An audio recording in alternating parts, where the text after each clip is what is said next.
De l'apéro déjeuner sur la télévision de Burkina Faso, le carrefour par excellence des hommes et femmes qui ont de l'histoire, un parcours à compter. Ce matin est un grand jour pour nous et l'histoire retiendra qu'il est passé sur ce plateau pour partager avec ces millions de téléspectateurs sa belle et riche carrière.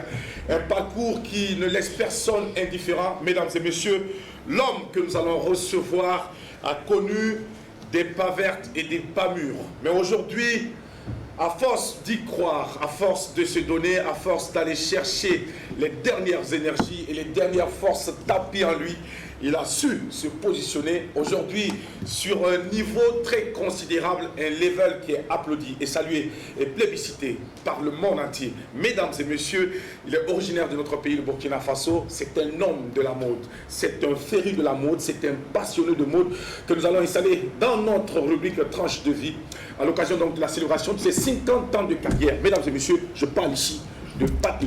Tout à l'heure avec nous sur cette émission, mais à côté, il y a aussi ce grand public, un public très riche, un public de qualité qui l'accompagne ce matin.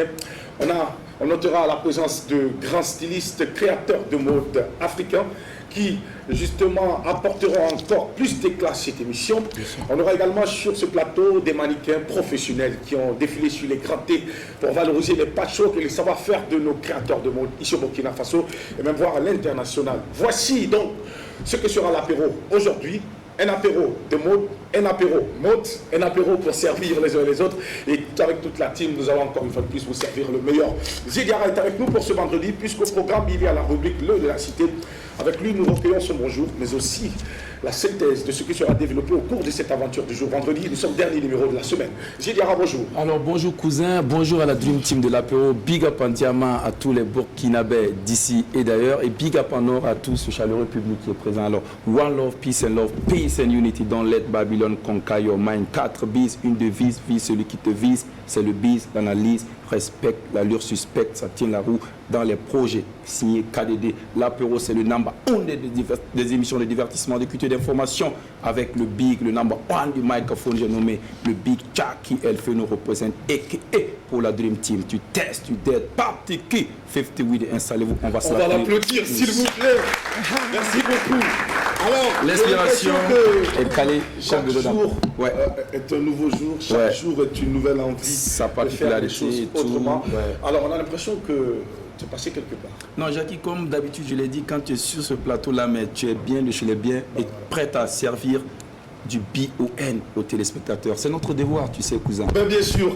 Merci de le rappeler et surtout de se reconforter dans cette position. Exactement. Mesdames et messieurs, Zidiara nous parle de la synthèse de la rubrique. Alors Jackie, il faut dire que dans sa rubrique d'aujourd'hui, il sera question pour l'œil de la cité d'attirer l'attention des uns et des autres, surtout lorsqu'il souhaiterait se faire établir leurs documents d'identité, en particulier les passeports. Nous avions été témoins d'une situation qui s'est produite dans les services des passeports et il y a du faux et usage du faux quelque part en l'air. Donc pour ceux qui aimeraient justement renouveler ou aller donc se faire établir un nouveau passeport, c'est toujours bien de passer par la voie normale et ne pas confier ça à des soi-disant corsaires parce que ça peut tourner à un moment donné au vinaigre. Les détails, c'est tout à l'heure. Zidiara va lever donc le lièvre ce matin pour cette question. Bien sûr. On va prêter une oreille attentive pour en savoir plus et surtout connaître les voies et moyens les plus autorisés pour pouvoir donc rétablir ou renouveler nos différents passeports. On parle donc à ceux qui voyagent très souvent. Et non à ceux qui sont en déplacement. Merci beaucoup.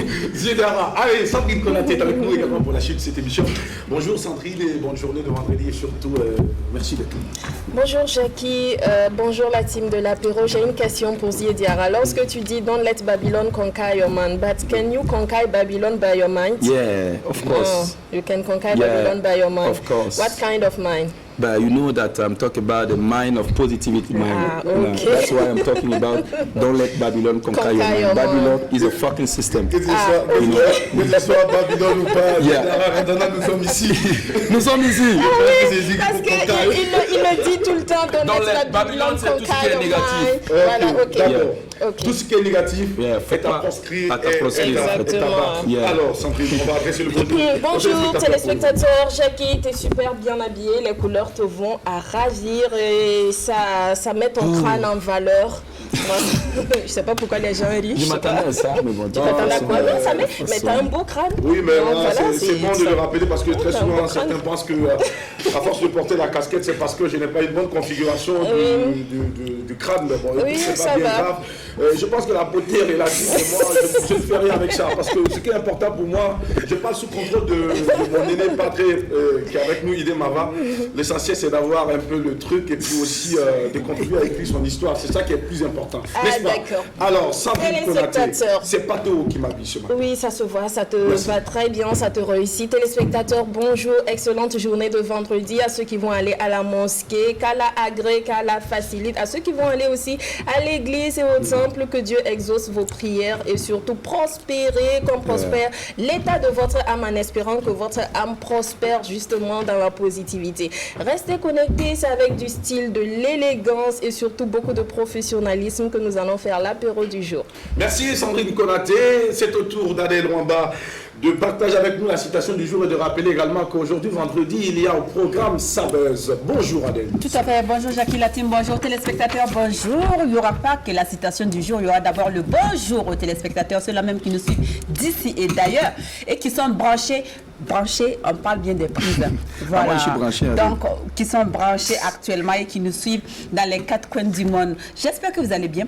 J'espère que vous êtes bien réveillés. Je m'embête de ce pas pour la citation du jour qui dit ceci. Alors, je cite une citation de Laura W.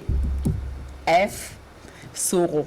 Voilà. Wen Panga ou bien c'est Wen François. Bref, W.F. Soro qui dit ceci, je cite. Si on te refuse de l'eau, bats-toi pour obtenir un puits. Demain, celui qui t'a refusé l'eau pourrait venir puiser l'eau chez toi. Voilà, fin de citation. C'est une citation de monsieur Laurent Soro, W.F. Soro. Alors, je pense que vous avez bien compris. Si on vous refuse, si vous demandez quelque chose à quelqu'un aujourd'hui qui vous refuse cette chose, battez-vous pour l'obtenir. Pour obtenir plus. On vous a refusé 1 kilo de riz, battez-vous pour obtenir le sac de riz de 50 kilos. Et la personne, peut-être que son kilo de riz finira et viendra vous demander un demi-kilo de riz pour nourrir sa famille tout simplement. Restez connectés, l'apéro déjeuner, c'est maintenant que ça commence. Merci beaucoup à toute la team, merci aux téléspectateurs, merci à nos amis qui nous suivent également via donc, la page officielle de la RTB, le streaming. Vous êtes nombreux déjà hyper connectés à suivre ce numéro parce que notre invité a été annoncé en pompe. Vous avez été très nombreux à réagir et surtout à exprimer votre joie de savoir qu'il se porte à merveille et qu'il sera sur notre plateau pour partager avec nous des instants magiques, des instants de télé, mais aussi parler de mots essentiellement. Mesdames et messieurs, voici donc pour vous, comme la tradition le recommande, le clip d'entrée pour vous souhaiter à toutes et à tous la bienvenue. Et juste après, nous allons dérouler le tapis rouge pour accueillir cette icône qui nous rend visite ce matin. C'est un honneur pour nous de le recevoir. Restez bien connectés pour la suite. Mais avant, on regarde ceci et on se parle juste après.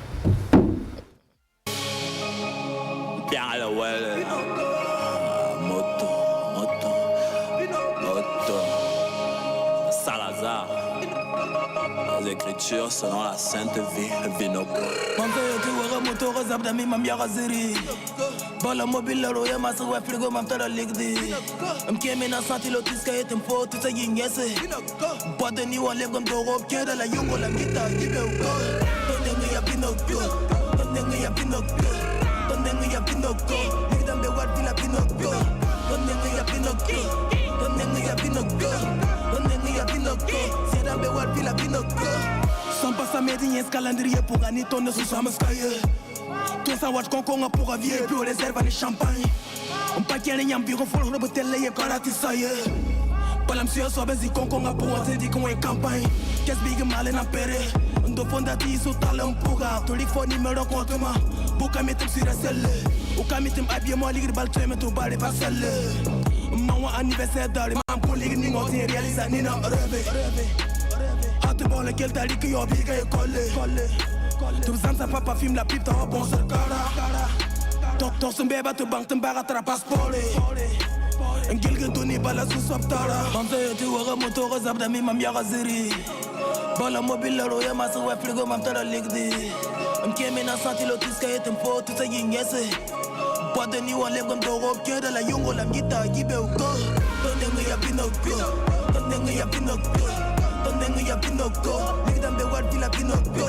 Tonengu ya pinoko. Tonengu ya pinoko. Un fier à l'OL, je suis le salon, la table est salie. Bébé est canon, un talon d'Italie. Ce que nous valons, on ne peut définir. Mansa Moussa de l'Empire du Mali. J'appelle un kiné pour masser mon kiné. C'est une affaire de riche, tu ne comprends pas nos délires. Allons et maillons de galon en galon et talons des pieds dans la palise. Tellement d'argent que l'argent me doit l'argent. Tellement d'argent que l'argent me doit l'argent. Si champagne wa stigri wa robinet, mambi vinogo. Mambi vinogo, jet privé jusqu'à Bobo Djoulasso. Mambi vinogo, mam liquide da sigra wa zangbeto. La conteuse de bien bugué, l'argent veut du buzz, il n'a qu'à me taguer. Je suis en ligne avec Naruto Uzumaki, il veut que je sois le 8e au Kage. Ok, t'inquiète, moi-même je suis choqué. Je pense à comment dépenser ces paquets. L'argent est trop, big money à KG, on supplie les bandits de venir nous braquer.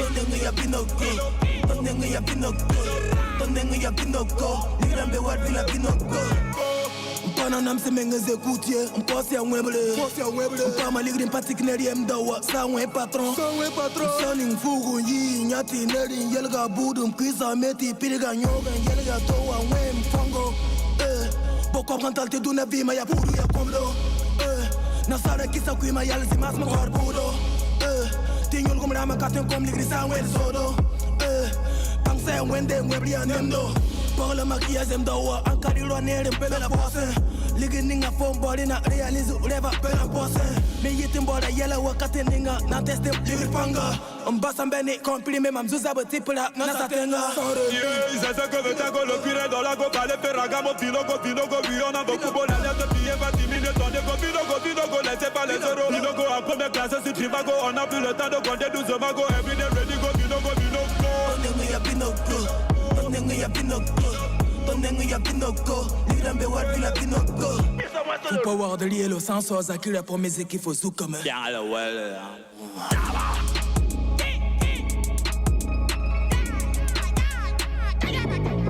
Population prod.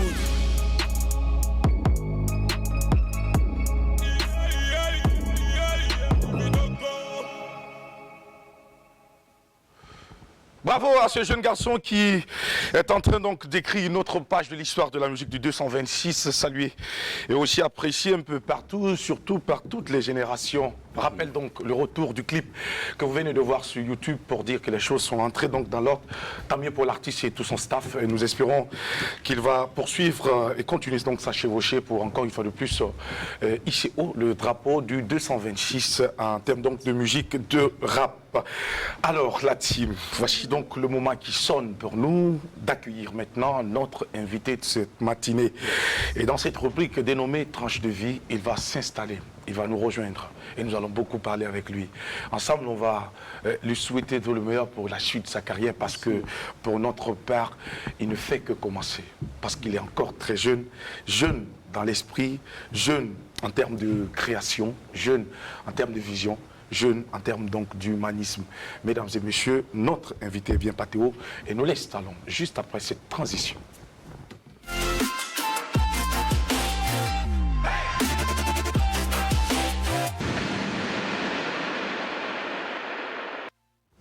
Un modèle de réussite qui marque et force l'admiration, patience, combativité, défini selon parcours, doté d'une culture de l'excellence.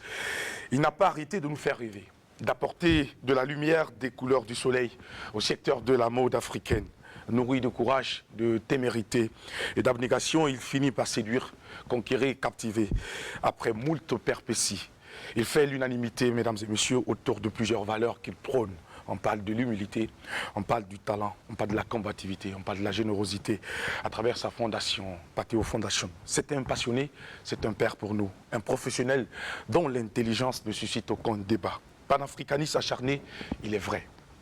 Humanité, il est avec lui, mesdames et messieurs, la matière respire, s'exprime. Avec habileté, il coupe, il taille et donne une âme à tout genre, mesdames et messieurs, de tenue. 50 ans de carrière, 50 ans au service de la mode, 50 ans de partage, symbole de l'unité, symbole de la mode africaine. Mesdames et messieurs, nous avons pour vous ce matin une icône que nous définissons avec les toutes premières lettres qui composent son nom. Probité, amabilité, témérité, humilité, égalité et originalité. Patéo est avec nous. Acclamation pour l'accueillir, s'il vous plaît. Venez avec nous. Doyen. Installez-vous. Oui, je pense qu'il mérite encore plus d'acclamations ce matin. Bonjour. Bonjour, bonjour, bonjour papa, bienvenue, bienvenue déjà. On va l'assister pour qu'il puisse se mettre à l'aise et pouvoir nous entretenir ce matin. Alors, le doyen, avec beaucoup d'humilité, vous refusez souvent certains qualificatifs parce que pour vous, c'est toujours sur la voie de la construction.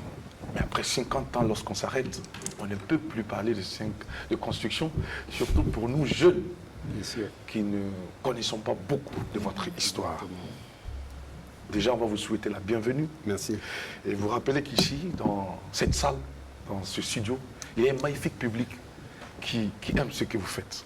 Ce sont des collaborateurs, ce sont vos fils, ce sont vos petits frères qui aiment ce que vous faites et que peut-être que vous avez inspiré pour justement les amener dans le secteur de la mode. Ils sont avec nous, il y a les stylistes, des créateurs. On a de la présence de Idemava, il y a de la présence du président du Protec, Georges Dua, il y a notre grand frère Zek Style qui est avec nous et bien d'autres qui vont prendre toute la parole justement pour faire ce témoignage et nous dire ce qu'ils pensent de vous. Alors, on va vous permettre de dire bonjour à ces millions de téléspectateurs qui sont déjà hyper connectés et qui attendaient ce moment. Patéo. Bonjour tout le monde. Bonjour. Je suis fier, je suis satisfait d'être là. D'accord. Alors, je salue tout le monde. Oui. Voilà. D'accord.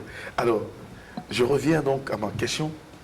Est-ce que pour vous, 50 ans, c'est un aboutissement ou vous êtes sur le chemin de l'aboutissement? En fait, en matière de l'amour, il n'y a pas d'aboutissement. Il n'y a que la continuité. C'est-à-dire que plus vous créez, vous pensez toujours ce qui n'a pas été créé. C'est-à-dire que ce qui est passé, vous oubliez tout de suite. Vous pensez la suite. Parce que la mort, c'est ça. Parce que c'est ce qui est démodé. En même temps, vous cherchez. Dès que vous créez un modèle, les gens ont beau dire que c'est très beau, ça peut vous inspirer toujours ce même modèle, mais en même temps, la projection est toujours présente. C'est-à-dire que chaque fois, on imagine ce qui n'a pas été fait. Donc, du coup, quand on parle de 50 ans, on a l'impression qu'on a fait 25 à 20 ans. Parce que ce qui nous reste à faire est beaucoup plus que ce qu'on n'a pas fait. C'est comme ça qu'on a l'impression. Donc, c'est une continuité, la mort. C'est pas, ça ne stagne pas, ça ne s'arrête pas, ça ne tourne pas en rond, ça et là, ça bouge. Donc, du coup, si vous ne faites pas attention, un matin, vous êtes démodé. Et puis, pour vous rattraper, c'est un problème. C'est un problème. Voilà, donc, il faut ne pas se laisser démoder. Permanemment se réactualiser, voilà, permanemment donc, être aux côtés de l'évolution des choses, parce toujours. que la mode a ses exigences. Donc, toujours. du coup, tout le monde doit être donc, en phase et surtout être au diapason de l'évolution des choses. Merci. Alors, Patéo, voici une question que j'ai toujours eu envie de vous poser et j'attendais ce moment. Et cette question va paraître un peu bizarre quand même parce que c'est une préoccupation. Alors, on apprend dans le secteur de la mode des dénominations du genre styliste, créateur, couturier, designer. Et vous, je me rappelle bien, au CICOT à Koudgou, vous avez martelé que vous préférez le terme couturier. Couturier, pourquoi? Est-ce pour vous une façon de vous présenter ou est-ce véritablement, techniquement, le terme approprié pour vous identifier? Bon, en fait, l'appellation, il y a beaucoup de termes pour désigner un couturier ou pour désigner ceux qui font ce métier. Quand on dit styliste, c'est la même chose qu'un designer. C'est-à-dire styliste, c'est celui qui fait les dessins. Tout simplement, le stylisme, c'est croquis. C'est quelqu'un qui fait les croquis. D'accord. Donc lui, il ne fait que dessiner. Malheureusement, en Afrique, on a oublié de regrouper les métiers. Parce que, par exemple, on ne peut pas vivre du stylisme en Afrique. Tu ne peux pas vivre des dessins. Par contre, en Europe, il y en a qui vivent de ça. C'est leur métier, c'est de dessiner. Allez voir un modéliste qui, lui, transforme ces croquis-là en un modèle. Et maintenant, c'est mis sur un support pour sortir ce qu'on appelle le patron. Voilà, donc c'est tout simplement ça. Maintenant, on va dire le couturier, lui, il emploie tout ça. Il emploie et le styliste et le modéliste. D'accord. Et ce qu'on appelle le mécanicien, c'est qui pique. D'accord. Pour piquer. Donc, c'est ça, moi, j'ai une maison de couture. Donc, j'englobe tout ça. Vous avez tout ça. Voilà. Mais est-ce que... Le tailleur dans tout ça. D'accord.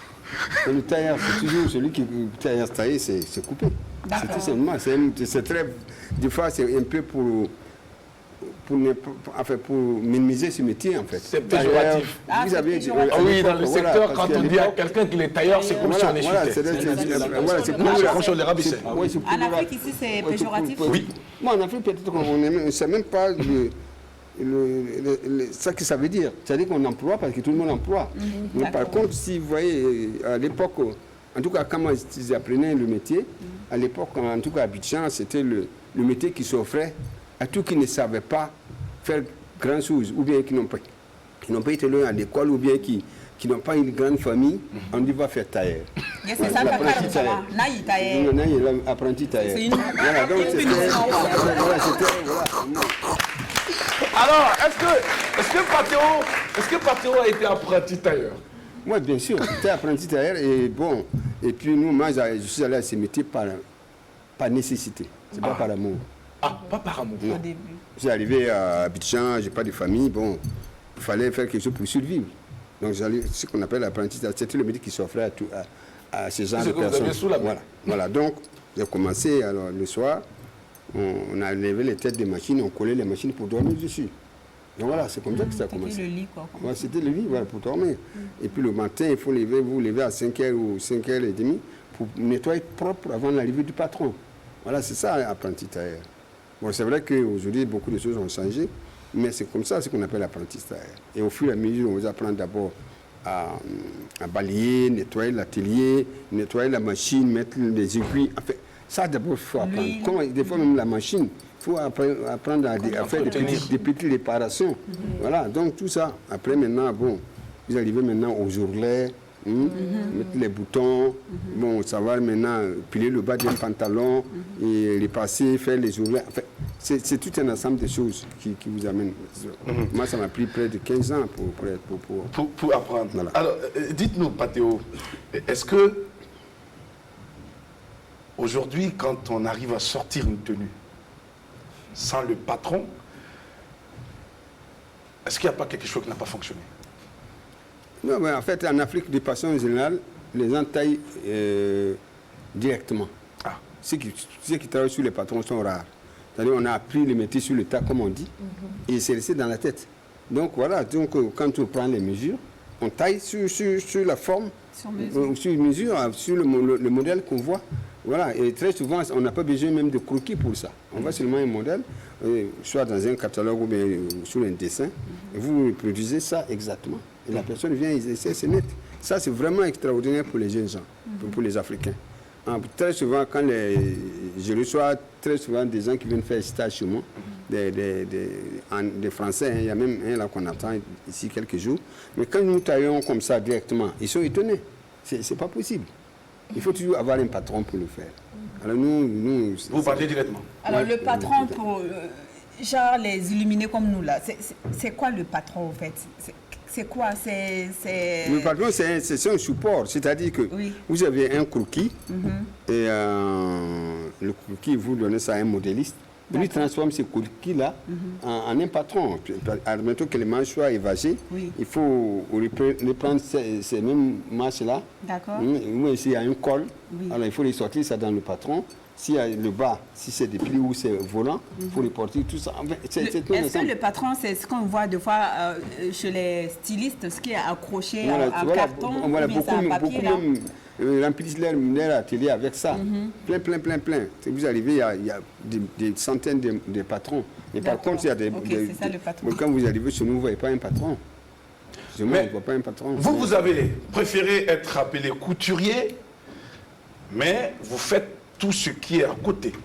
C'est-à-dire, vous dessinez. Je ne suis pas un bon dessinateur. Vous n'êtes pas un bon dessinateur. En plus, il est Je commence à comprendre pourquoi notre monument préfère donc l'appellation couturier. Il n'y a pas beaucoup qui vont avoir cette humilité de le dire.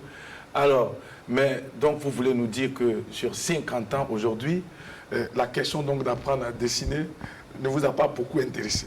Bon, on peut faire grabouiller des choses comme ça, mais c'est vraiment pas comme les patrons. Par exemple, à Abidjan, par exemple, vous avez quelqu'un comme Gilles Touré, qui est un grand dessinateur. Quand il veut faire un dessin, c'est extraordinaire. Voilà, donc j'ai même, par exemple, moi j'ai habillé Miss Côte d'Ivoire pendant 10 ans. Et pendant ces 10 années, c'est Gilles qui faisait toujours les croquis.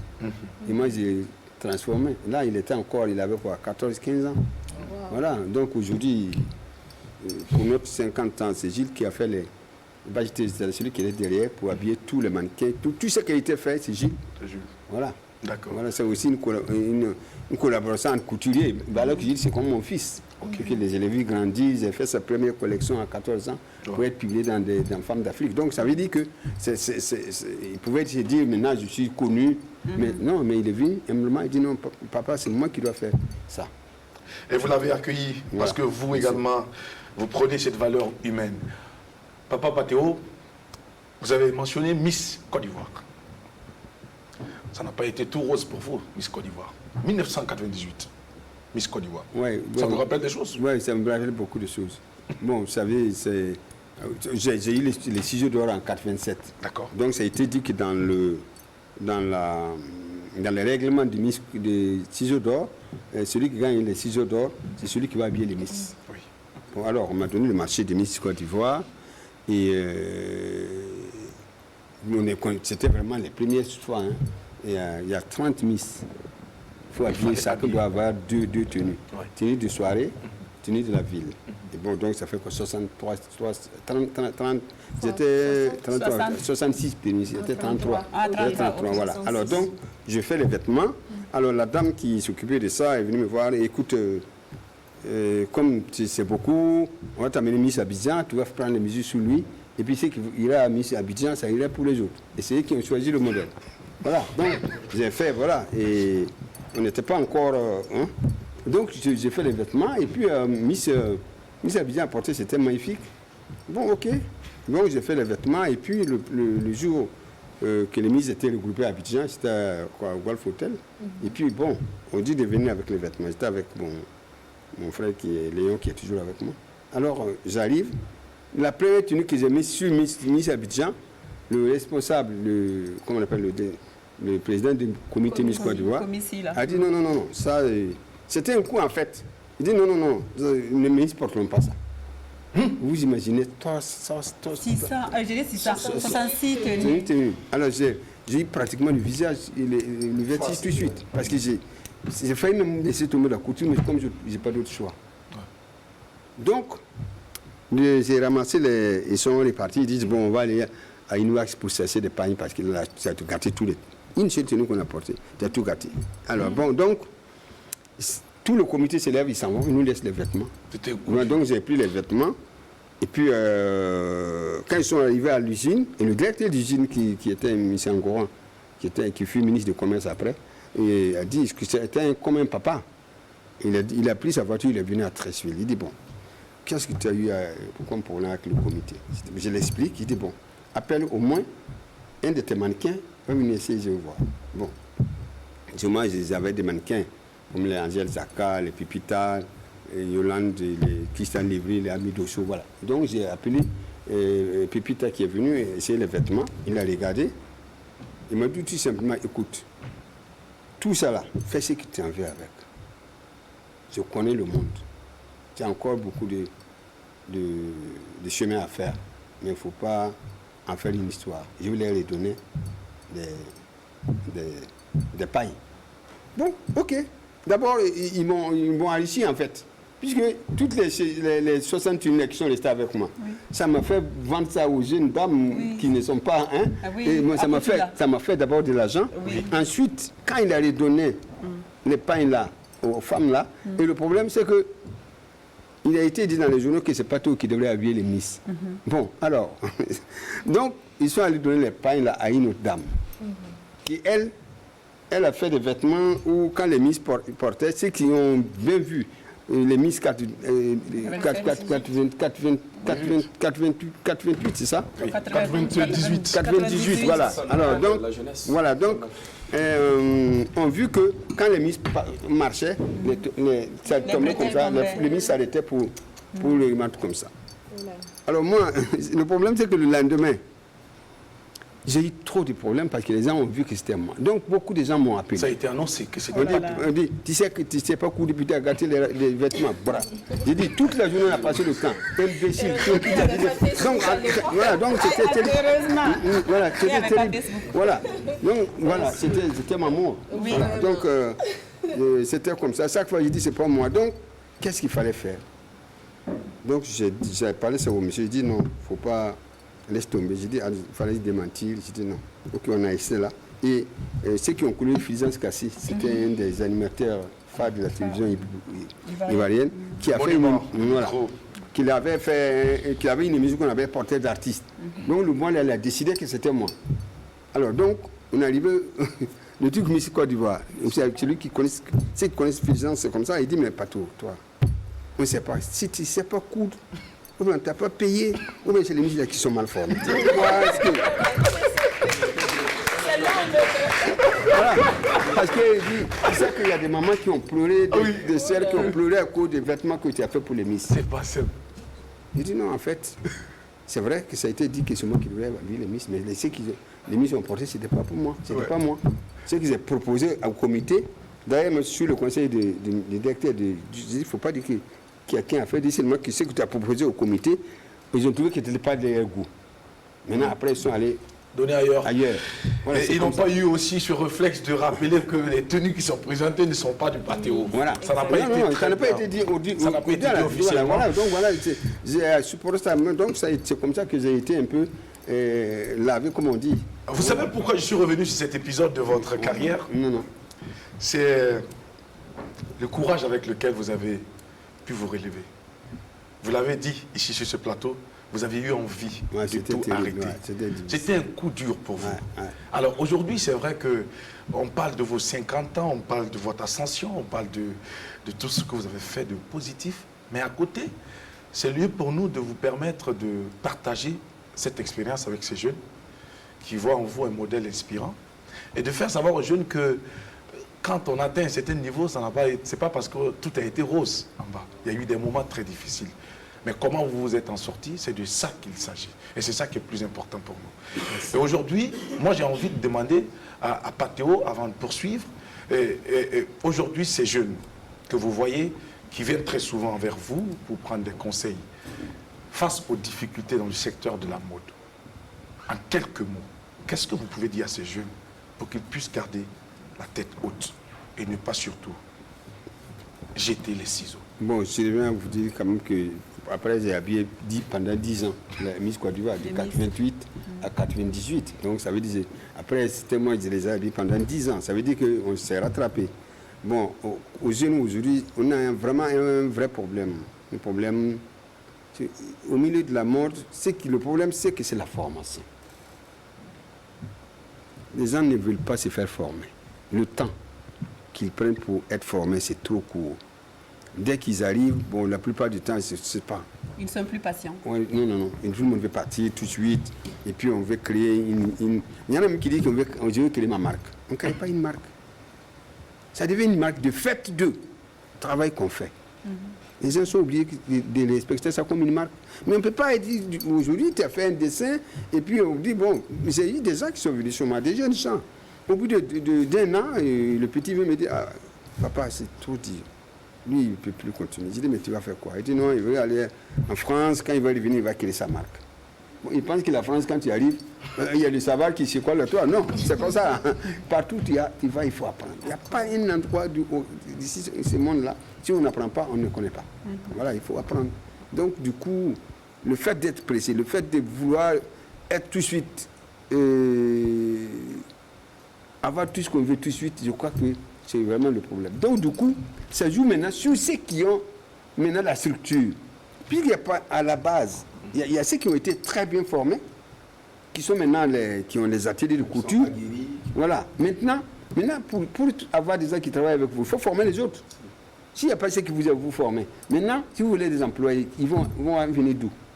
Ce ne sont pas des journalistes qui vont venir devenir nos ouvriers. Voilà. Donc, il faut... Mettez les boutons peut-être. Je ne sais pas. Mais en tout cas, je ne sais pas. En tout cas, ce qui est sûr, le vrai problème, il est là. Il n'y a pas eu de formation qui a suivi. C'est-à-dire, ceux qui sont formés réellement, il y a une base, il y a une catégorie de personnes. Ensuite, après ça, il y a eu une espèce d'impatience pour ces jeunes-là, de vouloir être, je ne sais pas, tout de suite grand. Et ça, dans la mode, ça n'existe pas. Ce n'est pas possible, puisque c'est un savoir-faire. C'est un savoir-faire. Alors, Adèle Rwamba.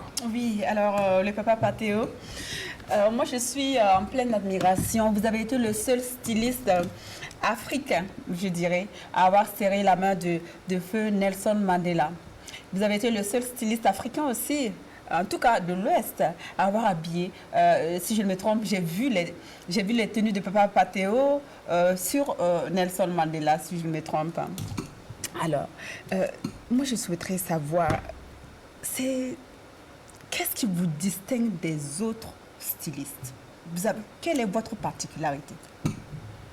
Bon, en réalité, je ne sais pas si je suis différent des autres, mais c'est un métier que j'ai appris, que j'exerce, parce que je n'ai pas d'autre choix, quoi. Moi, je n'ai pas d'histoire. D'accord, mais à un moment donné de votre vie, vous avez quand même eu le choix de changer de métier, vous ne l'avez pas fait. Bon, parce qu'au départ, c'était juste pour pouvoir trouver un logement, se nourrir. Mais entre-temps, vous avez tellement eu l'amour pour ce métier, parce que s'il n'y avait pas d'amour, quelque part, il y a de l'amour. S'il n'y avait pas d'amour, je pense que vous allez arrêter depuis longtemps, vu les coups que vous avez dû recevoir. Bon, on va dire des fois aussi, dans votre parcours, il y a aussi des fois, on va dire, des opportunités. Ou je ne sais pas, c'est une chance, je ne sais pas comment, mais aussi le savoir-faire compte quand même. Bon, moi, par exemple, le cas de Mandela, j'étais d'abord, Myriam Makeba, paix à son âme, était cliente de mon patron. D'accord. Alors, elle venait coudre là. Et puis après, mon patron est rentré. Et moi, j'ai ouvert mon petit atelier. Et puis Myriam Makeba, en temps, elle était à Conakry, parce qu'elle était, je crois, réfugiée là-bas. Après, maintenant, elle est rentrée en Afrique du Sud. Quand elle est venue à Abidjan, je trouvais que mon patron n'est plus là. Elle a demandé à savoir où son apprenti qui s'appelle Patéo est où. Donc, elle est venue à l'atelier, donc j'ai commencé. Elle a vu que, bon, je l'ai habillée, bien sûr, puisqu'on connaissait comment elle s'habillait et tout ça. Donc, elle a vu des chemises. Comme ça, elle dit, ben ça, c'est des chemises, là, ça, le président va aimer ça. Moi-même, je ne pourrais pas imaginer. De mon village, j'entendais parler déjà de Mandela. Donc là, de l'habiller, c'est quand même... voilà, c'est extraordinaire. Alors, donc, parmi la jeunesse, parmi les stylistes jeunes, hein, alors je viens de voir qu'il y a un de mes habilleurs qui est là.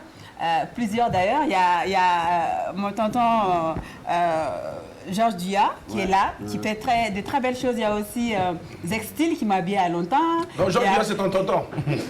C'est un gourou-si, non? Ah, d'accord. Ok, tous les gourous-si sont des tontons. C'est comme ça. Il m'a habillé à plusieurs reprises. Il y a aussi Elbach et il y a aussi Artem qui me fait aussi de très belles robes. Parmi tous ces stylistes-là, il y en a plusieurs, hein, voilà, mais qui m'ont... Ah oui, il y a Sangadé. Mais oui, les autres aussi, vous pouvez m'habiller, pas de problème. Non, alors, il y a beaucoup de stylistes qui sont bien formés, qui ont la passion du métier, du stylisme au Burkina Faso. Qu'est-ce qui leur manque pour qu'ils aillent habiller, disons, Emmanuel Macron? Pourquoi pas? Bon, d'abord, il faudrait déjà que nous obtenions le complexe qu'il y a en nous. Déjà. C'est pas parce que les gens ne travaillent pas bien. Parce que tout simplement, l'Africain pense que s'il n'est pas habillé comme tel, il n'existe pas. Je préfère qu'on applaudisse très fort. Ouais, ça c'est bien dit. Alors, ce problème-là, il ne faut pas vouloir une chose et son contraire. Non. Alors, les gens, de toute notre naissance, en tout cas, j'ai l'impression que quand l'Afrique a pris l'indépendance, ils ont oublié de mettre la mode comme faisant partie du développement africain. Donc, du coup, ça n'existe pas. Tout le monde est habillé, mais sans faire attention qu'on est habillé. Sans faire attention qu'on a dépensé pour être habillé. Sans faire attention qu'on allait ailleurs pour être habillé. Mais les Africains sont venus au monde pourquoi? Nous ne sommes pas aussi cancres pour ne pas pouvoir nous habiller et habiller les autres. Voilà. Et surtout, nous produisons de meilleurs cotons au monde. Pour quelle raison ce coton doit partir brut pour nous revenir à des courses de coton et nous obligés de le consommer? tellement on veut l'argent à manger tout de suite. C'est ça le problème. Pourquoi vendre le coton brut? On peut aussi le transformer ici. Voilà, c'est ça le vrai problème de l'Afrique. C'est ça en fait. Parlant de transformation. Donc, tous ces jeunes qui sont là, est-ce que vraiment, s'il y avait un coup de pouce, qu'on pourrait dire, bon, là, comme les gens vont étudier pour être, je ne sais pas, médecin, pour être, je ne sais pas quoi, si il y avait au moins un seul État africain qui a bien des jeunes gens pour aller étudier la mort, ça n'existe pas. Je ne sais pas si ça va exister après. Alors, justement, à ce propos, je vais soutenir avant que Adèle puisse donner la parole à quelqu'un d'autre. Alors, Papa Pathéo, sans faux fiant, je dis bien sans faux fiant, que pensez-vous de l'accompagnement des autorités africaines au secteur de la mode? Bon, moi je pense déjà qu'ici, il y a quand même un effort. On va dire, quand je dis il y a un effort... Vous parlez d'ici, vous parlez d'où? Non, d'ici, je parle du Burkina. C'est-à-dire que quand je dis l'effort là, peut-être c'est un effort qui est venu d'elle-même, de lui-même. Parce que tout simplement, nous sommes presque tous les coins de Burkina, les gens savent tisser. Le Goumissi a une façon de tisser. Le Bobo a une façon de tisser. Quand vous allez des Gourmatiers, ils ont une des façons de tisser. Donc du coup, ça est là.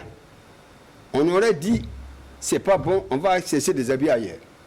Mais si les gens commencent par porter ça déjà, bien sûr, c'est ça. Les jeunes continuent de vouloir porter des polos, des choses comme ça, parce qu'on veut les sembler toujours. Mais, donc du coup, la façon de consommer ce qui est fait sur le continent, ça a beaucoup aidé à l'évolution de cette mode-là. Donc, du coup, moi, je pense qu'il y a déjà ça. Donc, je pense que si, dans tous les autres pays, si l'Afrique, à un moment donné, s'arrêtait, de dire, écoutez, je pense... De toute façon, ça viendra. Ça va venir. Nous, ce que nous parlons aujourd'hui, ça va venir forcer. Parce qu'on ne peut pas continuer à consommer ce qui est à l'extérieur. Pour le moment, peut-être qu'on a assez d'argent pour le faire. Mais à un moment donné... Vous voulez dire qu'on n'aura pas l'argent entre-temps? Même si on l'a, on en aura marre de dire qu'on veut ressembler à l'autre. On va être nous-mêmes. On va être nous-mêmes. Voilà. Et ça, c'est bien dit. Oui. Les Burkinabés sont en train de se réveiller. Est-ce que les Burkinabés sont en train de se réveiller pour porter ce qui vient de chez nous? Est-ce que vous pensez que le Faso d'Anfani a un avenir? Mais bien sûr. Parce que, bon, d'abord, moi j'ai travaillé le Faso d'Anfani depuis la première que le président Sankara, c'était le 1er octobre, je crois 10 jours avant sa mort. Donc, j'ai porté un Faso d'Anfani. Il m'a dit comme ça, voilà. C'est comme ça que je veux que les Burkinabés portent. Mais comme ils ne m'aiment pas, ils portent même quand c'est déteint, ils continuent de porter pour m'énerver. Enfin, alors c'est pour dire que il faut savoir que depuis l'époque, il y a eu une évolution. Il y a eu une amélioration même du tissage, une amélioration des couleurs, une amélioration de largeur. Donc du coup, ça permet aux couturiers de travailler bien avec ça. Donc en fait, tout simplement, ils ont amélioré la qualité de la matière. Voilà, de la matière. Donc je pense que il fallait ça simplement. Le couturier ne demande qu'à travailler. C'est tout. Voilà. Parlant de qualité de matière. Alors, Adèle, on va revenir pour ta. Parlant de qualité de matière, vous savez qu'il y a des façons d'Anfani qui sont super fins qu'on peut utiliser facilement. Il y a François Ier aussi qui a une usine qui fabrique les tissus en façon d'Anfani. Et il y a aussi ce que nous portons, ce que je porte aujourd'hui, que beaucoup pensent que c'est africain. Est-ce que voilà, c'est des couleurs africaines, hein, mais... Bon, moi, je ne suis pas dans ces raisonnements-là. D'accord. Même si vous faites des costumes, pourvu que ce soit fabriqué en Afrique. D'accord. Parce que tout simplement, l'Afrique a besoin d'abord de travailleurs. L'Afrique a besoin de monter son savoir-faire. Mais il y a tellement de possibilités que, bon, l'Afrique est vide. Pourquoi on n'a pas... approfondir ces savoir-faire-là. C'est ça, en fait, mon point. Peu importe la matière qui est. Peu importe la matière. L'essentiel, c'est que ce soit confectionné. Voilà, que ce soit seulement en Afrique. Parce que d'abord, ça donne de l'emploi. Ça pousse les gens aussi à partir de là. Ça, c'est la création de la richesse, en fait. Voilà, c'est déjà de la richesse. Et ça, je pense que mon cher ami, le président Georges Duha, est un as dans le domaine des textiles également, qui taille de très vos costumes. On aime bien. Voilà, c'est très bien. Alors, reste avec nous, Général. Alors, Oui, papa, pour tes préoccupations. Voilà, c'est un honneur. On va revenir un peu à l'origine du nom Patéo. Tous les Patéo Ouedraogo. Et Paté, bon, il me semble que c'est un nom peu le troisième fils. Quelle est l'origine de Bon, en fait, Paté, c'est vrai que c'est un nom peul parce que, bon, vous savez, en saison sèche, les peuls viennent s'asseoir, viennent s'installer au bord de nos maisons. Je ne sais pas si vous connaissez, mais dans mon village, c'est comme ça. Les Libari. C'est-à-dire qu'ils viennent, ils mettent les maisons en... Les tentes. Les tentes pour rester là. Et puis, avec les bœufs qui font... comment on dit, caca, hein? C'est nourri maintenant quand on sème, ça devient du fumier. Voilà, c'est comme ça, chaque saison. Donc, le peuple qui vient chez nous, il y a une femme qui n'avait pas d'enfant. Et moi, ma mère était son amie. Donc, pendant la saison, quand elle arrive, elle me l'a confié comme son fils. Voilà, donc c'est ça, elle m'a donné le nom Paté. D'accord. Sinon, le nom, moi, mon nom, c'est Sumo aussi. D'accord. Mon nom, c'est Tenga. Bon, Toubrawa à côté de mes oreilles, des histoires comme ça. Voilà, donc. Tenga Toubra. Toubrawa, c'est des. Mais est-ce que vous savez que c'est un atout? Est-ce que vous savez que ça fait de vous un homme charmant, un séducteur? Oui, c'est vrai. À la dernière question,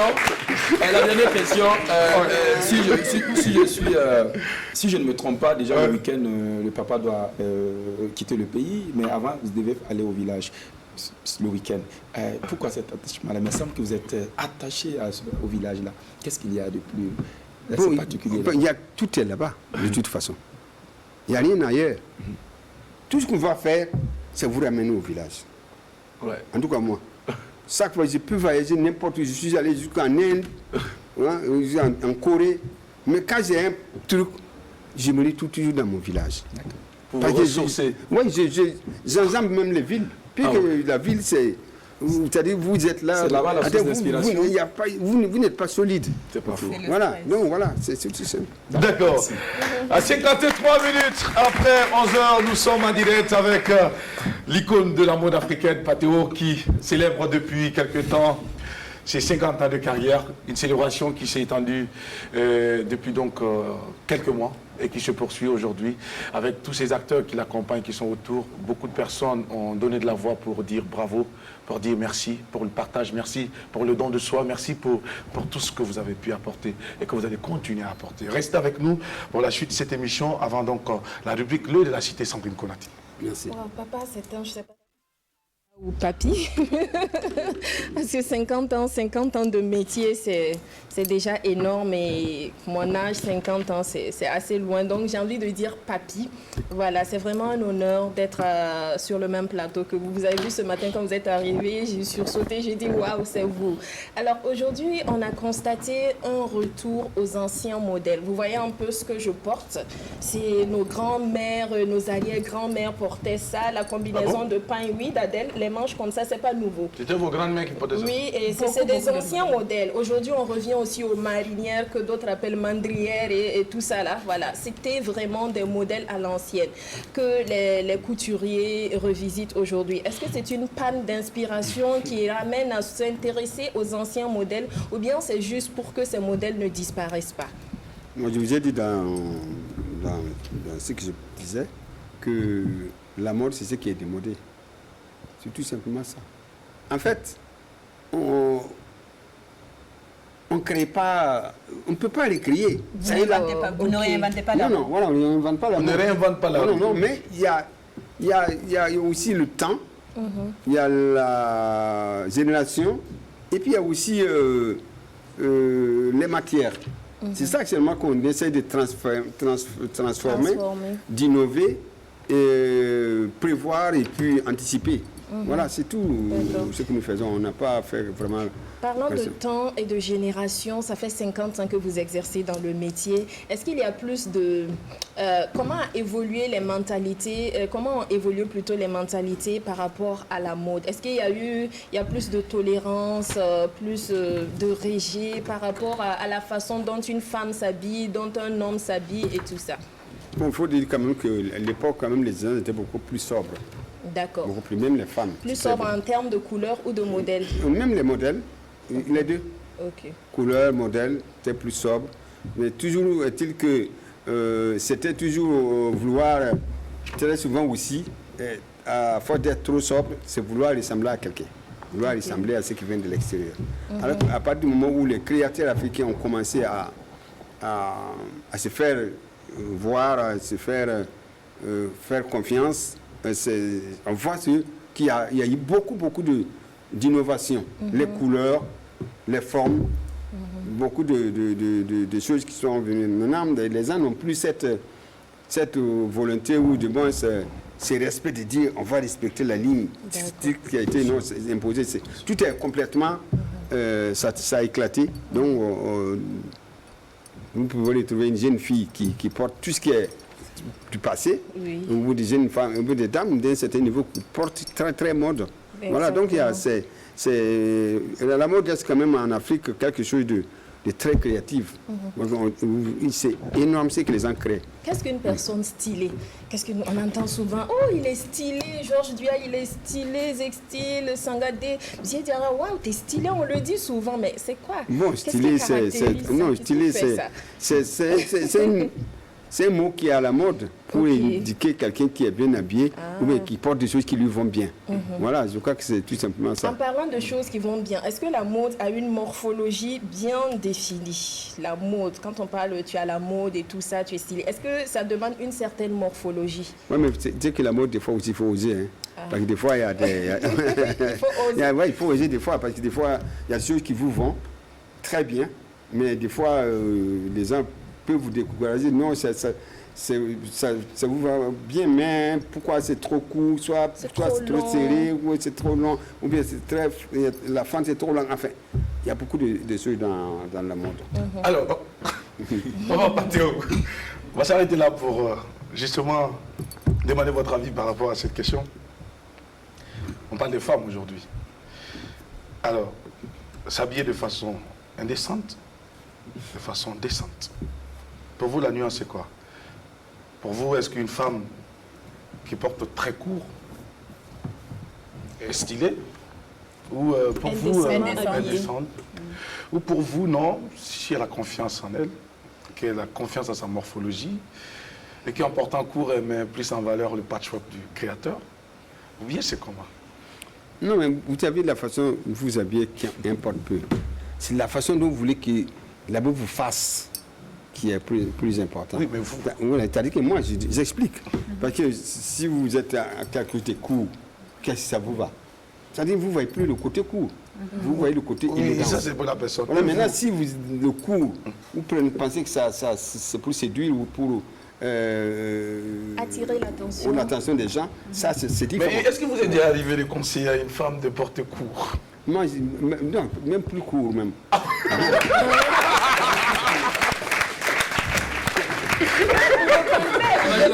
Une femme qui veut court, ça dépend de ce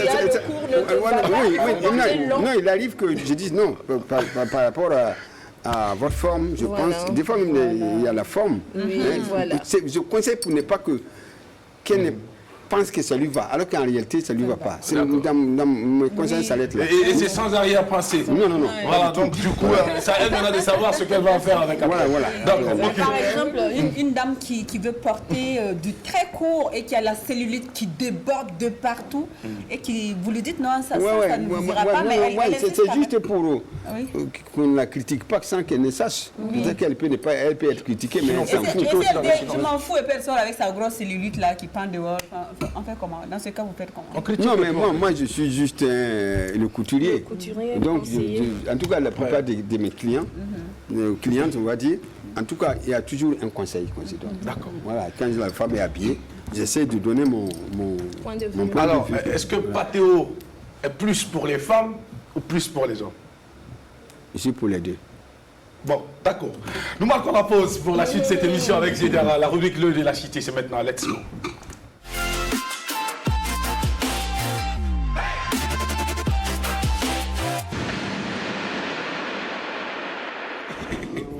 Alors, il est allé regarder les choses dans la cité et puis il nous ramène donc ce qu'il a trouvé, les commentaires seront libres.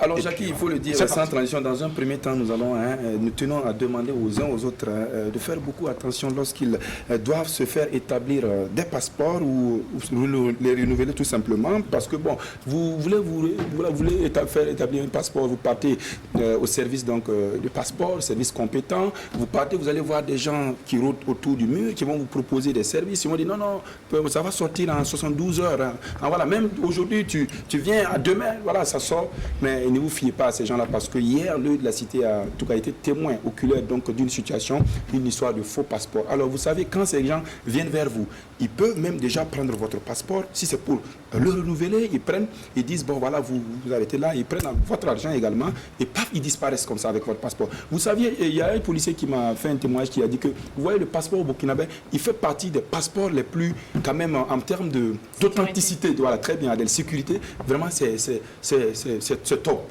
Donc, et beaucoup de gens à l'international, là, et les gens font beaucoup attention à ça. Donc, les faux types là profitent de ça, ils glissent, ils partent donner à des gens, des faussaires qui sont peut-être au Mali, au Bénin. Vous voyez l'image, là où il y a les photos, ils viennent, ils trouvent un moyen, tu sais, il y a vraiment des gens qui sont spécialisés là. Ils effacent ta photo, ils mettent l'identité d'une autre personne. Tu vas aller trouver un Haïtien qui traîne avec un passeport, qui s'appelle Ouedraogo, qui passe avec un passeport burkinabé, et ça passe. Et donc, il y avait une situation comme ça que les policiers étaient en train de gérer. Moi, je lui ai posé la question de savoir.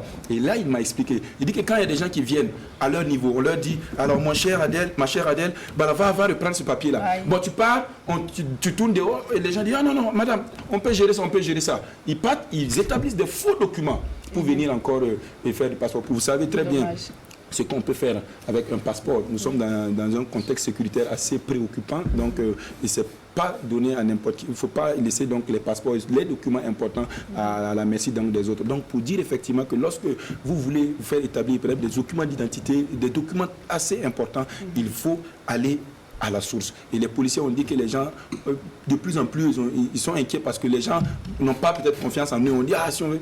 Il n'y a pas ça. Si tes papiers sont corrects là, mais tu vas venir te faire établir ton passeport. Alors pour cela, vraiment, nous invitons les uns et les autres à être beaucoup, beaucoup plus vigilants. Mais également, nos amis, nos grands malins qui rôdent tout autour donc, de ces services-là, ce n'est pas une bonne manière de chercher de l'argent, ce n'est pas du business. Et ils ont également leur cible à d'elle. C'est ceux-là également qui sont intéressés pour aller par exemple, en Europe, aux États-Unis. Vous voulez votre visa et tout. Non, vous voyez, on va gérer ça, vos passeports. On prend les papiers, on disparaît, et puis bon voilà, où on fait établir donc, un faux passeport. Il y a des gens même qui viennent avec des passeports, on tape là, je crois que c'est depuis 2 ans maintenant, c'est devenu informatisé parce qu'à l'ancien modèle, il y avait justement le fond de dossier qu'on pouvait retrouver plus simplement. Maintenant, ça est dans la machine. Mais il y a des gens, tu envoies le passeport, mais voilà, on voit que c'est un faux passeport. Voilà, on ne te retrouve pas. Donc, c'est vraiment appeler les uns les autres à beaucoup plus de vigilance. Et beaucoup plus de vigilance. Alors bravo donc à ceux-là, ces hommes qui travaillent donc jour et nuit pour donc faire établir donc un passeport.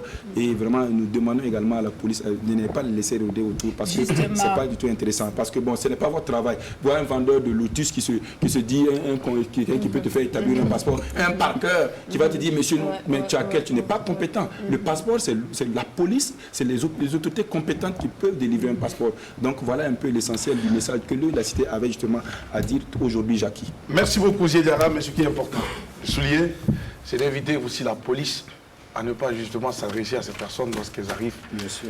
Et parce que je crois que ces personnes vont directement en contact avec la police. Voilà. Donc, si la police peut rendre le service à ce monsieur, demain il y reviendra. Oui, Et pour celui qui attend le service, je dis que son interlocuteur est de mèche avec la police. Donc du coup, il est tranquille. Moi, je pense que si la police récupère toujours ses papiers, démet de ces personnes, mais forcément, il y a des personnes qui seront victimes. Oui, je sais, Jackie, mais vous savez, quand vous partez, quand vous partez pour vous faire établir, par exemple, on dit qu'on a besoin d'une copie légalisée de l'acte de naissance. On a besoin d'une copie également légalisée du certificat de nationalité et même d'un casier judiciaire. Et voilà, d'un thème de 200 et puis bon, et d'un document qui justifie en fait votre profession. Si tu es animateur, tu amènes un document pour... Voilà. Mais il y a des gens qui peuvent, même si tu n'es pas, qui peuvent rapidement te le faire. Si tu arrives, si ça manque, on va dire, va chercher. Donc il va dire, ah monsieur, c'est quoi ton problème? Tu vas lui expliquer. Et ensuite il va dire, je peux te trouver. Il va justement le faire rapidement. Si tu te laisses embarquer, il va faire des faux documents. Et ils ont dit, mais je te dis qu'ils te font sortir des faux documents. Mais comme à la police au niveau, il y a des gens qui sont formés, des experts également qui peuvent lire détecter les faux documents. Et tout de suite on sait. Sinon, mais je te dis, on te donne un document officiel, qui a l'air vraiment truc, sans jusqu'au jour où tu auras affaire à celui qui est abusé. D'accord. Alors, Papa Patéo, est-ce que vous avez un commentaire par rapport à ce qui a été dit? Bon, je crois que c'est au niveau de la police, en tout cas, c'est la mode maintenant des faussaires. Beaucoup de gens veulent aller vite et puis des raccourcis. Voilà, je crois que c'est ça. Donc, ça, à tous les niveaux, il faut faire attention. C'est pas forcément au niveau du passeport. Et même au niveau de la mode, il faut faire attention. Dans un... Vous savez, moi, il y a eu les gens volaient les griffes. Justement, au niveau de la mode, est-ce qu'il y a des fausseurs? Voilà. En fait, ils vendent les griffes à un autre Oui, avant de possible. Est-ce qu'au niveau de la mode, il y a des fausseurs? Bon.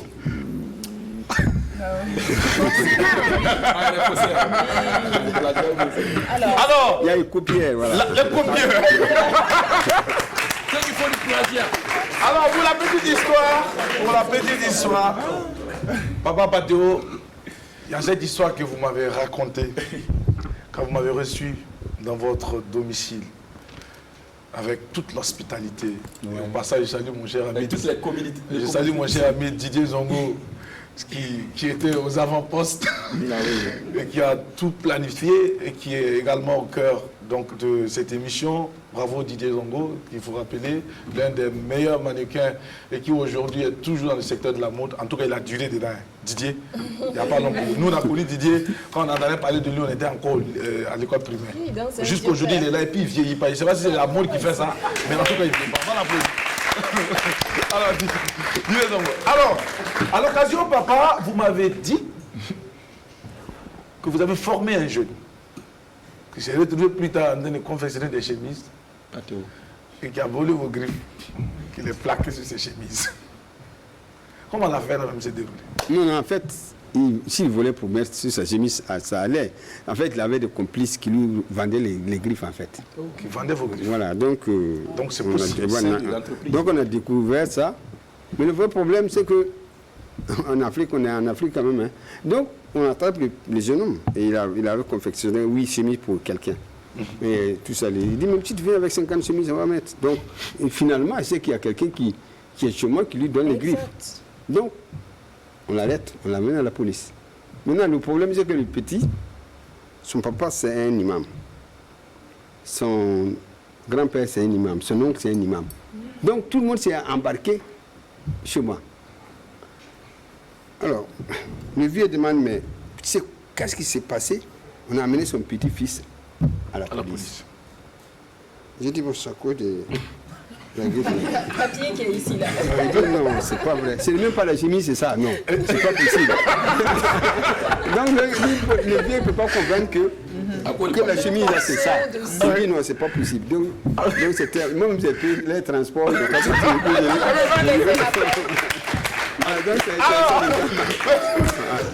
Ils sont avec nous, on va leur permettre de dire un mot aujourd'hui, en quelques mots. Ils vont partager avec nous un petit témoignage. Zek Steel est avec nous. Zek, le micro est juste à côté. On va lui donner le micro.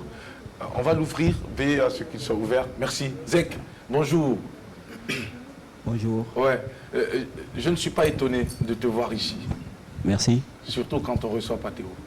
Merci. Alors, en quelques mots, qu'est-ce que tu peux nous dire sur Patéo? D'abord, c'est dire merci au doyen. Oui. Parce que, pour ses conseils d'abord, parce qu'il nous soutient, voilà, côté conseil, tant que tu l'approches, quand tu as besoin de conseils, tu auras tout ce que tu veux. Voilà. Maintenant, bon, c'est peut-être aussi lui dire merci pour ses 50 ans. Parce que 50 ans, c'est pas 50 jours. Moi, je n'étais pas en connais. D'accord. Voilà. Donc, voilà. Donc aujourd'hui, si nous profitons aujourd'hui de la mode, on pourrait lui tirer notre chapeau parce que c'est lui qui a déboussaillé. Il a fait de cette piste-là un boulevard aujourd'hui pour nous. Voilà, donc nous, on roule dessus tranquillement. Donc je tenais à lui dire merci pour ça. Et puis longue vie à lui. Peut-être on sera encore là pour ses 100 ans. Wow. Inch'Allah. Merci beaucoup. Merci. Alors à côté, il y a le président Georges Duha. Président, ex-présidenté. Le Makoko. L'homme pour qui la matière, la coupe et la couture n'ont plus de secret. Oui, c'est l'aîné qui nous inspire. Alors Georges, oui. C'est ce que mon collègue et cher ami Zek a dit. Il n'y a pas plus de bénédiction que ça. 50 ans, comme il a dit, c'est pas 50 jours. On n'était même pas nés. Mais il a été une source d'inspiration pour nous tous. Moi, je peux avouer que c'est de loin qui m'a inspiré, en fait. De loin. De loin. Parce que je n'ai pas eu de contact comme ça avec le papa. Mais la dernier acte qu'il a posé, j'ai vu que la mode africaine a pris son élan. C'est quand il a été invité à la collection de Dior. Là, chacun a retoussé ses manches. Parce que quand Dior appelle un monsieur comme notre père spirituel, et spirituel dans la mode, c'est comprendre que les matières sont déjà visées. Oui. Et lui, il avait 50 ans déjà, il avait anticipé ça. On est tous nés à Abidjan, on sait comment ça s'est passé avec les tenues africains. On ne pouvait pas porter les chemises, aller au service. Mais aujourd'hui, je pense qu'à force d'avoir la confiance, l'abnégation, tout le monde s'habille aujourd'hui en chemise pagne. Parce que c'est ça qu'il faut souligner. Oui. Au-delà de sa marque, il a tué ce complexe-là.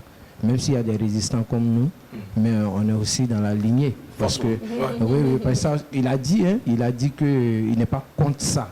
Le papa a dit, il a dit ce qui est essentiel. Il faut savoir faire. C'est pas parce qu'on dit que tu fais le produit africain que tu vas faire mal. Oui. Parce que là aussi, tu tues le produit africain. Oui. Il faut savoir bien le faire. Moi, en tout cas, personnellement, au nom de la maison Georges Dia, je dis que Dieu fasse que, comme Mosek a dit, 100 ans, pour qu'on ait encore plus d'inspiration. Amen. Merci beaucoup. Alors, à côté en haut, il y a notre papa, Idemava, le padré, le patron du CIPAO, les salons internationaux du prêt-à-porter africain. Alors, bonjour, padré. Bonjour tout le monde. Je voudrais donc féliciter le grand frère Patéo, qui nous a beaucoup aidé. Quand on dit aider, c'est l'inspiration et tout ce qu'il a fait. Voilà un peu, grâce à lui, beaucoup de personnalités en dehors du continent et même dans le continent et au Burkina portent des tenues faites par des créateurs africains. Ce complexe est parti. Tout à l'heure, vous avez parlé de le regretter Mandela. Alors, une personnalité comme Mandela qui porte une chemise d'un créateur africain, on ne peut pas comprendre l'impact que ça donne aux Africains. Bien sûr. Ce n'est pas seulement à la marque Patéo que ça a un impact, mais l'impact est beaucoup plus loin. Oui. Pourquoi? Parce que les consommateurs vont dire, mais si ces messieurs-là portent une chemise par un créateur africain, pourquoi pas moi? Bien sûr. Alors, ça va pousser beaucoup de consommateurs dans le continent africain et en dehors du continent africain à porter des tenues faites par les créateurs africains. Donc, qu'est-ce que ça apporte? Ça crée de l'emploi. Ça crée de l'emploi au niveau des créateurs. D'accord. Que les consommateurs vont dire, bon, je voudrais une chemise, je voudrais que vous me fassiez une chemise. Alors, vous vous rendez compte que combien de consommateurs il y a en Afrique? Il y en a beaucoup. Il y en a beaucoup. Et tous ces consommateurs-là qui consomment africain, ça crée beaucoup aussi de l'emploi. Bien sûr. Au niveau des créateurs, au niveau de tout, et même la matière. Comme il le disait tout à l'heure, la matière, quel que soit l'endroit où ça vient, l'essentiel est que la matière soit transformée en Afrique. Et ça crée de l'emploi. Voilà. Donc, je tiens à le remercier à tout ce qu'il a fait pour nous. D'accord. Et de dire de continuer à vous l'inspiration parce que s'il arrête, la mode ça va s'arrêter. Elle va mourir. Parce que par lui, on peut s'identifier pour dire, bon, il est toujours là, il faudrait que je continue à me battre. Tout à fait. La dernière fois, je le disais, c'est ça en fait. Il fait un défilé, on voit la création, on dit, tiens, mais il faut que je continue à travailler. Parce que lui, il est là. Oui. Voilà. Donc je pense que je remercie vous qui nous avez accueillis ici avec le grand frère Patéo, avec tous ces beaux mondes qui sont là, ces mannequins, ces créateurs qui nous permettent les mannequins que nous valorisent nos créateurs. Grâce à eux, nos produits ils le mettent en valeur. Tout à fait. Donc merci à vous, merci à notre papa Patéo, c'est mon grand frère. Que Dieu le bénisse. Amen. Et comme on le dit, que dans 100 ans, on sera encore là pour... Merci beaucoup. On aurait voulu donner la parole un peu à plus de personnes, mais il faut signaler aussi la présence de Adama Traoré, qui est couturier aussi, il y a notre ami Sangadé. Il y a Elbach aussi, c'est la jeune génération, Sangadé et puis Elbach. On va voir si le temps va nous permettre, on va peut-être vous arracher un mot. De vous deux, quelqu'un va prendre la parole. Monsieur Adama Traoré, également, qui va prendre la parole en quelques mots. Mais avant, on va marquer la pause pour la prochaine rubrique à cette émission. Ça buzz, c'est vendredi et c'est maintenant avec Adel Wampa. Let's go.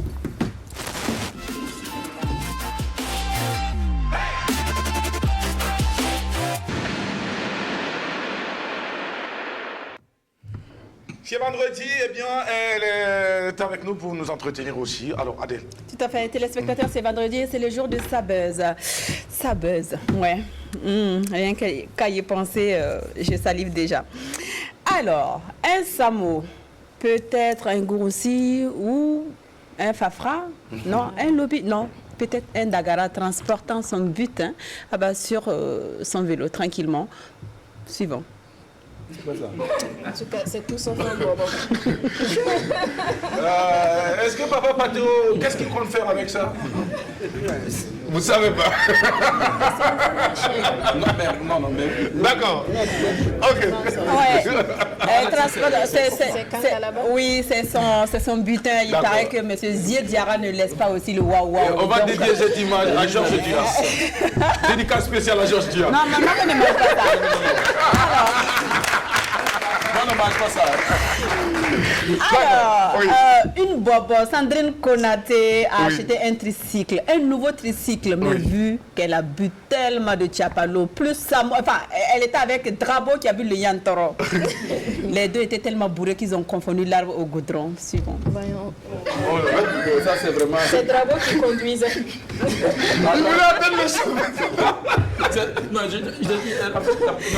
Ils ont pensé que c'était... Il paraît que c'était le goudron parce que par exemple chez les bobos, ils ont cru que c'était un pont. Oui, voilà. Ils ont roulé tranquille sur l'arbre. Je ne sais pas si c'est de la sorcellerie ou c'est de l'alcoolisme. Il faudra savoir qu'il ne faut pas dépasser, je pense, 0, combien de grammes dans le sang, par litre de sang, en fait, en ce qui concerne l'alcool. Voilà, il y a les éthylotests, mes chers Samo et Bobo. Doucement, levez le pied avec le Yantoro et le Tchapalo. Oui, et Sandrine a confondu, au fait, les poutrimourous qui sont là-bas. Là. Elle a confondu ça au chou. Non, elle a confondu ça au chou. Alors, poursuivons avec sa buzz. Vous savez, quand la mort vous bip, on a de ces comportements qui... Oui, la mort te bip. Alors, t'es où? Je vais te prendre. Et il y a de ces personnes qui... Non, il y a des personnes qui ne rejettent pas, qui décrochent et qui communiquent avec la mort. Regardons. En plein goudron, en pleine circulation, toi, tu as acheté ton canapé, tu as peur que le livreur la vole. S'il te plaît, monte sur un autre taxi pour le suivre. Mais quand même quoi? Quand même quoi? Il faut venir de Kankalaba pour faire ça. Lui là, c'est un Bissa qui a fait ça. Ouais. Ça, c'est sûr. Ça, c'est les paroles de Jackie. Moi, j'adore le tigre-dégué. Si les Bissa sont fâchés, ils ne vont plus produire d'arachide. Donc, du coup, je ne vais pas dire que c'est un Bissa. Hein. Et plus sérieusement, grand frère Marvin Sawadogo, tu me manques. Voilà, la photo-ci, c'est pour dire à Marvin que tu es toujours présent, tu resteras toujours gravé dans nos cœurs. Reste, repose plutôt en paix. Je voulais dire reste in peace, mais repose en paix. Grand frère Marvin Sawadogo. Donc, c'était le Sabuzz de ce vendredi 9 juillet. Restez connectés, la période de Génie se poursuit. Merci beaucoup, Adèle Wamba. Alors, Papa Patéo, nous sommes de retour. On est à quelques minutes de la fin de cette émission. Eh bien, pour ceux qui veulent plus savoir, connaître tout sur l'homme, cette biographie est disponible d'un grand ambassadeur de la mode africaine, rédigé par Cheikh Ivan. C'est toute la vie de Patéo qui s'y trouve. Alors, il y a tout dedans. C'est le résumé, l'économie de votre parcours, les 50 ans que l'on retrouve ici, entre ces lignes. Et est-ce que tout le monde peut l'avoir? En réalité, aujourd'hui, je ne peux pas répondre parce que là, c'est le notaire qui... Tu pourras le dire. Je pense qu'à l'avenir, on aura un stock, mais pour le moment, non. Non. Alors, vous avez écouté les témoignages de vos petits frères ou vos fils qui sont ici. Alors, qu'est-ce que vous retenez de tout ça? Bon, en tout cas, je leur dis merci parce que, en fait, c'est vrai, je suis un dévancier, mais ils ne sont pas obligés de dire ce qu'ils n'ont pas envie de dire. Oui. Bon, Je souhaite seulement que chacun double d'efforts, parce qu'on est peu pour habiller un monde assez nombreux, on va dire. Voilà, vaste, voilà. Donc on doit travailler double. On a la chance aujourd'hui quand même qu'il y a un produit ici qui est le faso d'Anfani. Je pense que si les gens se mettent réellement à transformer ça, à améliorer le tissage, à améliorer les couleurs, à améliorer la finesse du toucher, je pense que c'est la future industrie du Burkina. Et aussi le coco d'Anda. Voilà, donc le coco d'Anda aussi. Merci. Voilà, tout ça, c'est des sous-produits de façon d'Afrique. Voilà. Donc c'est tout un ensemble. Tout ce qui est produit burkinabé, je pense que c'est un grand bénéfice pour les créateurs. On va acclamer pour cela, s'il vous plaît. Alors, il y a aussi les mannequins qui sont là, mais il y a un visage que l'on voit très souvent sur l'été. Elle va aussi dire un mot en quelques secondes, 30 secondes pour nous dire ce que vous pensez de Patéo. Et on va se présenter déjà. D'accord. Bonjour papa, Bonjour. bonjour tout le monde. Je suis Aïda Hilo, top modèle international. Papa, je veux vous dire grand merci parce que grâce à vous, j'ai pu avoir confiance en moi.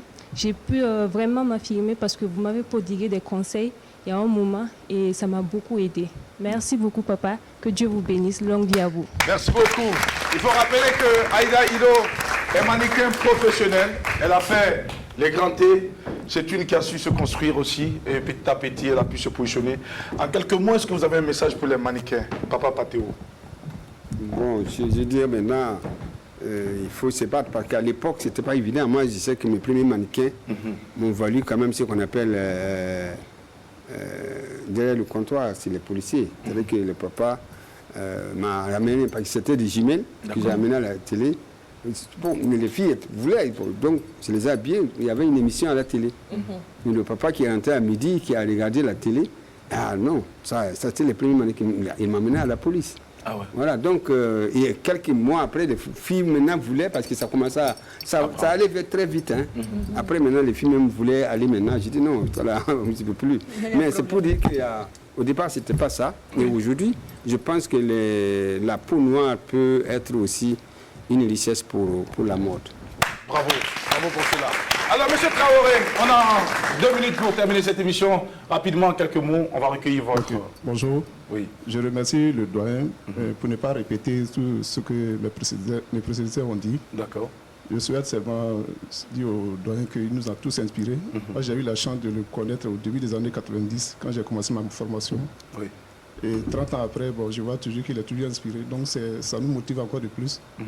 Et je souhaite, comme Georges Duel a dit, et que tout ce qu'il a fait, qu'il continue à nous inspirer, et tout ce qu'il fera encore continue à nous inspirer aussi, et que dans 100 ans, Inch'Allah, on sera là toujours pour célébrer aussi. Merci beaucoup. Il faut rappeler que vous êtes couturier aussi. Vous êtes couturier. Couturier. Vous aimez vous faire appeler couturier aussi. Voilà, je suis couturier simplement. Alors, il y a une dame qui est avec nous. Je pense que c'est madame... Madame Gamsonré. Madame Gamsonré. Oui. Alors, les femmes parlent beaucoup, c'est vrai. Mais là, on va vous demander de parler en 30 secondes. Madame Gamsonré. Ok. Oui. C'est juste pour remercier le papa. Oui. Vraiment, nous, on était petits quand on attendait parler du Patéo. Oui. Je n'ai pas eu la chance, c'est ma première fois de le voir. Ah oui, voilà. Voilà, donc c'est pas ce qu'il faisait qui m'a inspiré aussi dans la couture. Tout à fait. Et il faut rappeler le nom de votre GTV Formation et Confection. D'accord, bravo. On va vous applaudir très fort. Alors, Elbach, on va donner le micro à Elbach. Rapidement, Elbach, tu as 15 secondes parce que toi, tu es la star. Merci beaucoup à Papa Patéo. Bon, il n'y a pas dit grand-chose. Longue vie à Papa Patéo. Et, oui.